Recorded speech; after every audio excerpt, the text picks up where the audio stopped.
Santo Tomás de Aquino, Suma Teológica, cuestión segunda de la existencia de Dios. Artículo tercero. Si Dios existe. Dificultades. Parece que Dios no existe.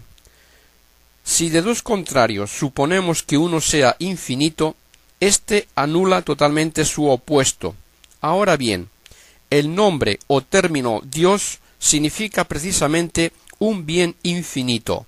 Si pues hubiese Dios no habría mal alguno, pero hallamos que en el mundo hay mal, luego Dios no existe. Lo que pueden realizar pocos principios no lo hacen muchos, pues en el supuesto de que Dios no exista, pueden otros principios realizar cuanto vemos en el mundo, pues las cosas naturales se reducen a su principio, que es la naturaleza, y las libres al suyo, que es el entendimiento y la voluntad humana. Por consiguiente, no hay necesidad de recurrir a que haya Dios. Por otra parte, en el libro del Éxodo dice Dios de sí mismo: yo soy el que soy. Respuesta. La existencia de Dios se puede demostrar por 5 vías. La primera y más clara se funda en el movimiento. Es innegable y consta por el testimonio de los sentidos que en el mundo hay cosas que se mueven. Pues bien, todo lo que se mueve es movido por otro, ya que nada se mueve más que en cuanto está en potencia respecto a aquello para lo que se mueve. En cambio, mover requiere estar en acto, ya que mover no es otra cosa que hacer pasar algo de la potencia al acto, y esto no puede hacerlo más que lo que está en acto, a la manera como lo caliente en acto. Verbigracia, por ejemplo, el fuego hace que un leño que está caliente en potencia pase a estar caliente en acto. Ahora bien, no es posible que una misma cosa esté a la vez en acto y en potencia respecto a lo mismo, sino respecto a cosas diversas. Lo que, por ejemplo, es caliente en acto no puede ser caliente en potencia, sino que en potencia es a la vez frío. Es pues imposible que una cosa sea por lo mismo y de la misma manera motor y móvil, como también lo es que se mueva a sí misma. Por consiguiente, todo lo que se mueve es movido por otro, pero si lo que mueve a otro es a su vez movido, es necesario que lo mueva un tercero y a este otro, mas no se puede seguir indefinidamente, porque así no habría un primer motor y por consiguiente no habría motor alguno, pues los motores intermedios no mueven más que en virtud del movimiento que reciben del primero. Lo mismo que un bastón nada mueve si no lo impulsa la mano. Por consiguiente, es necesario llegar a un primer motor que no sea movido por nadie, y este es el que todos entienden por Dios. La segunda vía se basa en la causalidad eficiente. Hallamos que en este mundo de lo sensible hay un orden determinado entre las causas eficientes, pero no hallamos que cosa alguna sea su propia causa, pues en tal caso habría de ser anterior a sí misma, y esto es imposible. Ahora bien, tampoco se puede prolongar indefinidamente la serie de las causas eficientes, porque siempre que hay causas eficientes subordinadas, la primera es causa de la intermedia, sea una o muchas, y esta causa de la última. Y puesto que suprimida una causa se suprime su efecto, si no existiese una que sea la primera, tampoco existiría la intermedia ni la última.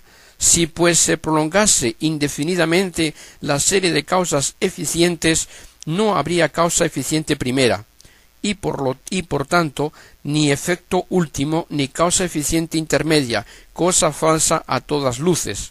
Por consiguiente, es necesario que exista una causa eficiente primera a la que todos llaman Dios. La tercera vía considera el ser posible o contingente y el necesario, y puede formularse así: Hallamos en la naturaleza cosas que pueden existir o no existir, pues vemos seres que se producen y seres que se destruyen, y por tanto hay posibilidad de que existan y de que no existen. Ahora bien, es imposible que los seres de tal condición hayan existido siempre, ya que lo que tiene posibilidad de no ser, hubo un tiempo en que no fue. Si pues todas las cosas tienen la posibilidad de no ser, hubo un tiempo en que ninguna existía. Pero si esto es verdad, tampoco debería existir ahora cosa alguna, porque lo que no existe no empieza a existir más que en virtud de lo que ya existe, y por tanto, si nada existía, fue imposible que empezase a existir cosa alguna, y en consecuencia, ahora no habría nada, cosa evidentemente falsa. Por consiguiente, no todos los seres son posibles o contingentes, sino que entre ellos forzosamente ha de haber alguno que sea necesario. Pero el ser necesario o tiene la razón de su necesidad en sí mismo o no la tiene. Si su necesidad depende de otro, como no es posible, según hemos visto al tratar de las causas eficientes, aceptar una serie indefinida de cosas necesarias, es forzoso que exista algo que sea necesario por sí mismo y que no tenga fuera de sí la causa de su necesidad, sino que sea causa de la necesidad de los demás, a lo cual todos llaman Dios. La cuarta vía considera los grados de perfección que hay en los seres. Vemos en los seres que unos son más o menos buenos, verdaderos y nobles que otros, y lo mismo sucede con las diversas cualidades, pero el más y el menos se atribuyen a las cosas según su diversa proximidad a lo máximo, y por esto se dice lo más caliente de lo que más se aproxima al máximo calor. Por tanto, ha de existir algo que sea verísimo, nobilísimo y óptimo, y por ello ente o ser supremo. Pues como dice el filósofo, lo que es verdad máxima es máxima entidad. Ahora bien, lo máximo en cualquier género es causa de todo lo que en aquel género existe, y así el fuego que tiene el máximo calor es causa del calor de todo lo caliente, según dice Aristóteles.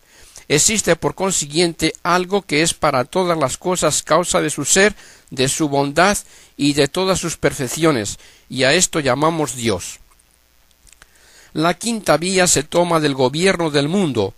Vemos, en efecto, que cosas carecen de conocimiento, como los cuerpos naturales obran por un fin, como se comprueba observando que siempre o casi siempre obran de la misma manera para conseguir lo que más les conviene, por donde se comprende que no van a su fin obrando al acaso, sino intencionadamente. Ahora bien, lo que carece de conocimiento no tiende a su fin si no lo dirige alguien que entienda y conozca, a la manera como el arquero dirige la flecha. Luego existe un ser inteligente que dirige todas las cosas naturales a su fin, y a éste llamamos Dios. Soluciones. Dice San Agustín que siendo Dios el bien supremo, de ningún modo permitiría que hubiese en sus obras mal alguno, si no fuese tan omnipotente y bueno que del mal sacase bien. Luego pertenece a la infinita bondad de Dios permitir los males para de ellos obtener los bienes. Como la naturaleza obra para conseguir un fin en virtud de la dirección de algún agente superior, en lo mismo que hace la naturaleza interviene Dios como causa primera.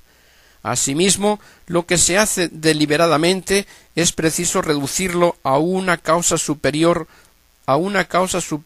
al entendimiento y la voluntad humanos, porque estos son mudables y contingentes, y lo mudable y contingente tiene su razón de ser en lo que de suyo es inmóvil y necesario, según hemos dicho.